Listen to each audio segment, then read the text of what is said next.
What up, y'all? So let's get started bleaching these knots. So you'll need some good gloves, your brush to brush the product on the lace, a mixing bowl, your powder bleach, your developer. I like to use 40 because I find that that's the best to get the knots completely bleached. So you're gonna take your mixing bowl, and they all come with a little scooper. You're gonna take 2 scoops of the powder,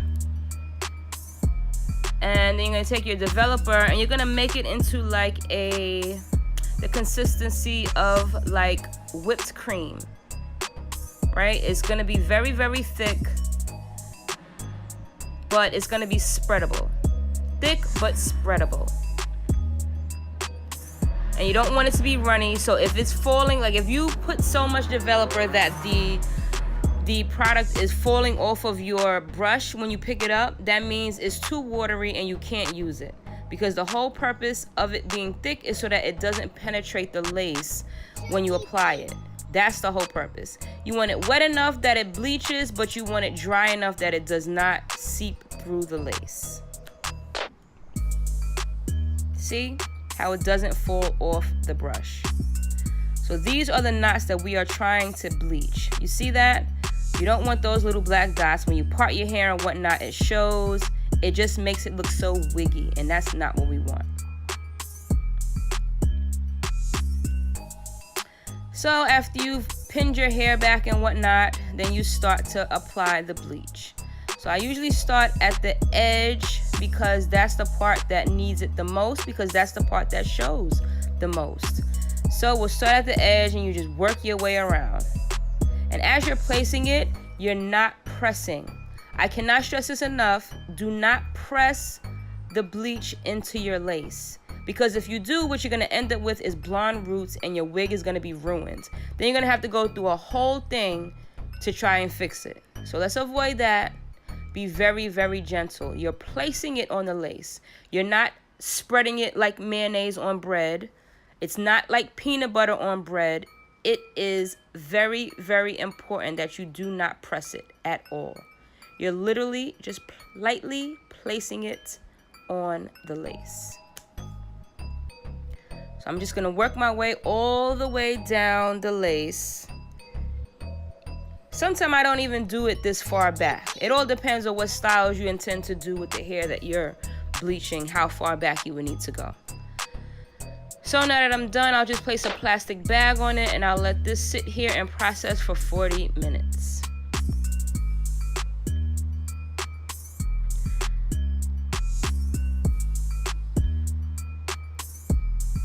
Now it's time to wash it out. So before you start washing anything, rinse the bleach off completely first. This is how I always do it. It makes me feel better that the bleach is not being touched, the hair is not being touched by the bleach. It just makes me feel better to rinse it down first and then wash it. So as you can see, I'm using Dove, but don't drag me in the comments. I got this Dove before this incident, the whole incident happened, and I had so many, I wasn't gonna waste my money. So I'm gonna use these out, and when it's done, then I'm probably gonna use the Tresemme next. But anyway, I digressed. So let's wash the wig. So as you're washing it, you're not going to wash it like you would your own hair. You're not gonna vigorously rub it or anything like that. You're gently pulling the product through the hair to clean it. You're not gonna be crazy with it. You don't want the hair to fall out of your lace. You don't want your hair to fall out of the tracks. So you can be very gentle with it. So you'll do this about 2 or 3 times because you have to be so gentle. You'll just pull it through the hair, rinse it, pull it through, rinse it, pull it through until you feel like all of the product is completely gone.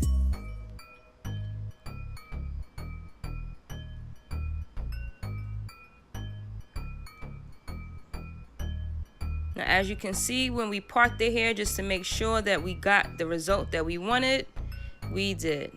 The knots are gone. See? That's what we wanted. So now we'll condition.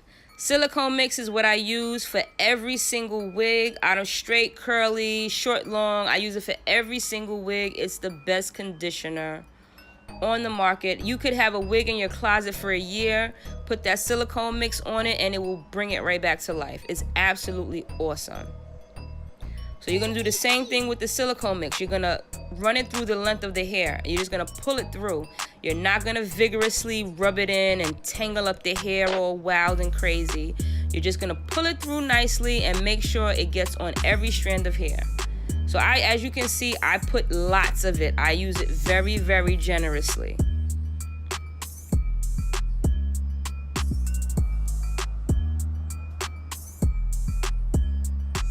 You just pull it through, pull it through, pull it through until all the hair is saturated with the silicone mix. Then you'll take a wide tooth comb and you'll comb it through. And as you can see, whenever you're combing any hair, you start at the tips because you don't want to rip the hair. You don't want to stretch the hair and make it thin and brittle. You start at the ends and you work your way up. You never start from the roots. That is a good way to preserve your hair, is to start at the ends and work your way up.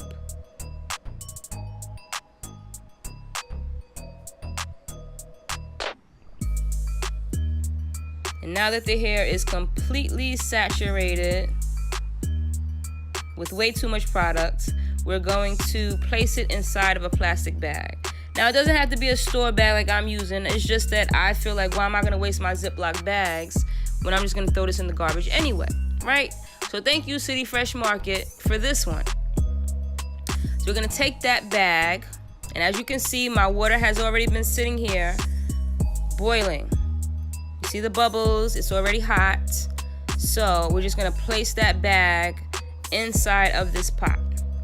Now this is going to lock in the moisture, especially with curly hair. That's the main thing. It needs to have lots and lots of moisture in order to stay healthy. So now that we're done with that, we're going to use our Not Your Mother's Kinky Moves Hair Curl Divining Cream and this Coconut Milk Mousse by Organics and this Shea Moisture Leave-In Conditioner. Now we're going to define our curls, right? So we're done with washing. We got our wig on our wig head. So we're going to start with the Kinky Moves and just apply that generously throughout the whole length of the wig.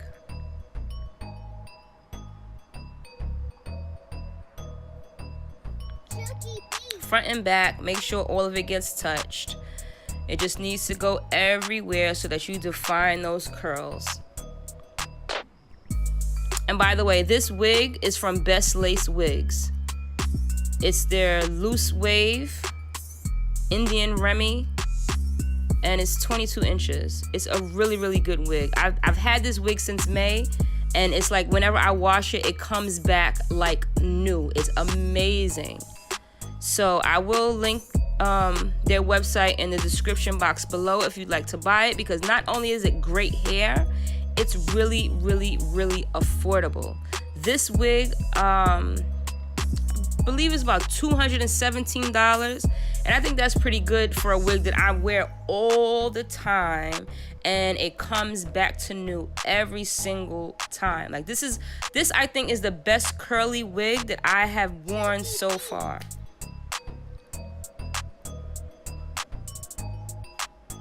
And like I said, I bought it in May, and what is it now? It's September, so I think that's pretty damn good for it to still be this luxurious and soft and wonderful. So you just take that product and you just pull it through the hair. All of the products you use, you're just pulling it through the hair. Then you're gonna take a paddle brush and you brush it. And like I said when we were washing it, you always start at the bottom. You never want to start at the top because you never know if there's kinks in it, and you don't want to rip your hair, or you don't want to put any real stress on your hair or your lace especially. So brushing the product through helps define the curls even more.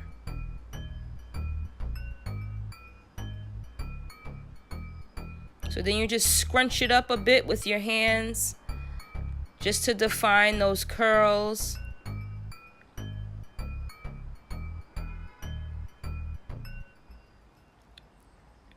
And this is how I do it. So as you can see, it's just beautiful. And I love it even when it's wet. So if you like this video, like and subscribe, and I'll see you guys next time.